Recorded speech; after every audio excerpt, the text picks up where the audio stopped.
رسول اللہ صلی اللہ علیہ وسلم نے بددعا دی، اما بلغکم انی لعنت من وسم البہیمۃ فی وجہها او ضرب فی وجہها۔ جانور بے زبان ہوتے ہیں، کوئی اس کے چہرے پہ ڈم لگائے، لوہا گرم کر کے نشان لگاتے ہیں، اس پر میری لعنت ہو، میں لعنت پیش کرتا ہوں، اور جو جانور کے چہرے پہ مارے میں اس پر بھی لعنت کرتا ہوں۔ جو جانور کے چہرے پہ مارے اور جانور کے چہرے پہ نشان بنا دے، اس پر تو اللہ کے رسول کی لعنت۔ معلمین، مدرسین کو، جو پڑھانے والے ہیں، ان کو اللہ سے ڈر جانا چاہیے۔ جو مار مار کے طلباء کے نشان بناتے ہیں، قیامت کو اس کا حساب ہوگا۔ ہم نہیں کہتے کہ سرزنش نہیں ہونی چاہیے، تعذیب ہونی چاہیے، ادب سکھانا چاہیے، لیکن 3 اصولوں کو کبھی نہ چھوڑے۔ پہلا اصول یہ ہے، لا يضرب فوق 10 ضربات الا في حد من حدود اللہ۔ 10 سے زیادہ تو حد ہوتی ہے نا۔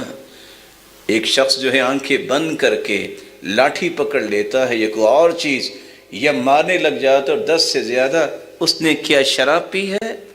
اس نے کون سا گناہ کیا ہے کہ اس پہ حد عائد ہوگی؟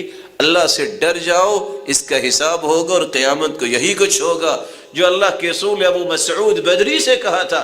تم نے مارا ہے نا غلام کو، ابو مسعود کیا حال ہوگا تیرا جب قیامت کو یہ تمہیں مار رہا ہو۔ احترم الوجہ، اجتنب الوجہ فإن الصورة محترمہ۔ دوسرا ادب یہ ہے، کبھی چہرے پہ نہ مارو، کیونکہ چہرہ یہ محترم ہے۔ اور تیسری بات، اپنا کلیجہ ٹھنڈا کرنے کے لیے کام نہ کیا کرو۔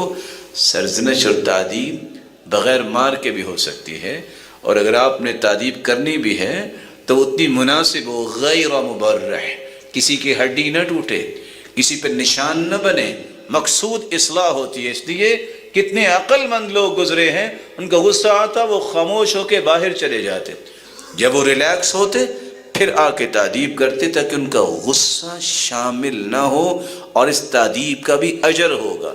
جو لوگ کہتے ہیں مار نہیں پیار نہیں، ان کو بھی یاد رہنا چاہیے اصول غلط ہے، کیونکہ شریعت نے کہا ہے وَاضْرِبُوهُمْ إِذَا بَلَغُوا 10 10 سال کا بھی اگر کوئی نماز نہیں پڑھتا تو انہیں مارو، مار کے بھی پڑھاؤ، لیکن مار کے اصول و ضوابط ہیں، قواعد ہیں۔ یہ اندھا دھند فائرنگ کرنا یہ مسلمانوں کے لیے جائز نہیں۔